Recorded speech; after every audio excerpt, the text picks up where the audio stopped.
Welcome back to part 2 of my flower garden design series. Today I will discuss 8 secrets to a stunning flower garden. First, let's talk about the bones of your garden. Without a strong foundation, even the most beautiful plants will look scattered or overwhelmed. Start with your garden's layout. Is it a small corner, a sprawling backyard, or maybe a narrow side yard that's been forgotten? Whatever it is, let's use it to its fullest potential. Think of your garden like a painting. You need structure before you add the vibrance of detail. Consider borders, pathways, or focal points. A simple bench, a bird bath, or a tall planter can anchor your design, making everything else come alive.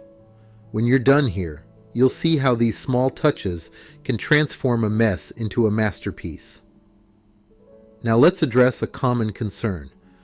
But what if my garden gets full sun, shade, or something in between? That's a great question. The good news is plants are like puzzle pieces. There's one for every spot. Here's how to tackle it. Full sun?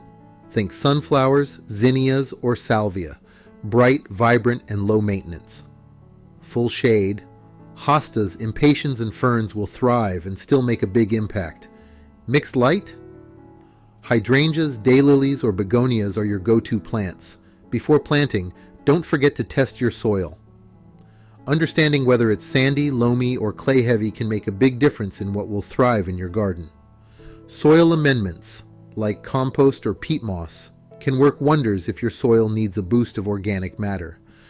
But it will not supply all the nutrients that the new plants will need. The soil test results will recommend the nutrients to add. Now let's talk about color. It's the number one thing that stops people in their tracks, but it's also where most people struggle. Have you ever planted a mix of flowers, only to realize they look like they're fighting for attention instead of complementing each other? Here's the secret. Stick to 2 to 3 colors and build around them. For a calming look, choose cool tones like blues, purples, and whites. If you want a bold garden, go for warm colors. Reds, oranges, and yellows. And here's a pro tip. Add a splash of neutral plants, like grasses or greenery, to tie everything together. The result? A garden that feels intentional and harmonious, not chaotic. A great garden isn't just about color. It's about texture and height, too. Think of layering your plants like arranging seats in a theater. Place taller plants like delphiniums or hollyhocks in the back, medium height plants like coneflowers or daisies in the middle, and low growing ground covers like alyssum or creeping thyme in the front.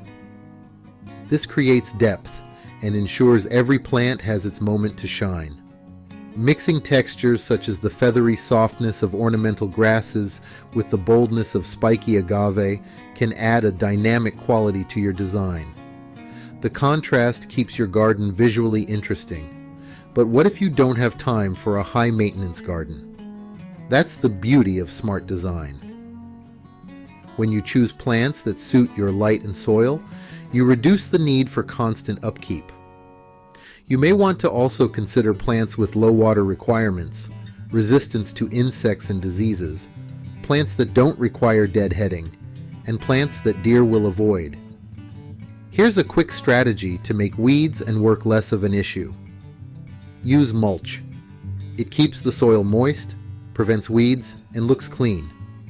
Plant densely. When plants are close together, weeds don't stand a chance. Choose perennials. They come back year after year with minimal fuss.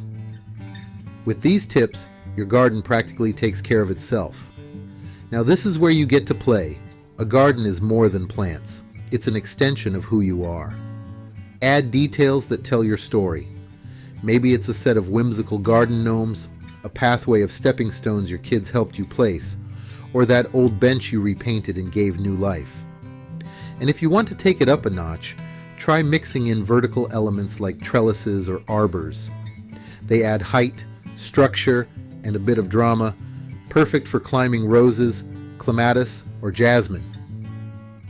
Don't forget to design with nature in mind. A garden isn't just for you. It can be a haven for birds, bees, and butterflies. Include pollinator-friendly plants like lavender, echinacea, and milkweed. Add a small birdhouse or a shallow water dish to attract feathered friends. These elements not only support local wildlife, but also bring life and movement to your garden. Close your eyes for a second. Seriously, do it. Picture your perfect garden. Maybe it's bursting with soft pastels, buzzing with bees and butterflies, or standing out with bold, fiery colors. Whatever it is, you're the artist, and this is your canvas. If you follow these steps, from structure and light to color and low-maintenance design, you're on your way to the flower garden you've always wanted. So, what are you waiting for? Your dream garden is closer than you think, and I can't wait to see what you create. Let me know in the comments what your favorite flowers are or how you plan to transform your space. Keep an eye out for part 3, and please check out my other videos. Thanks for watching. This is Gary. Bye.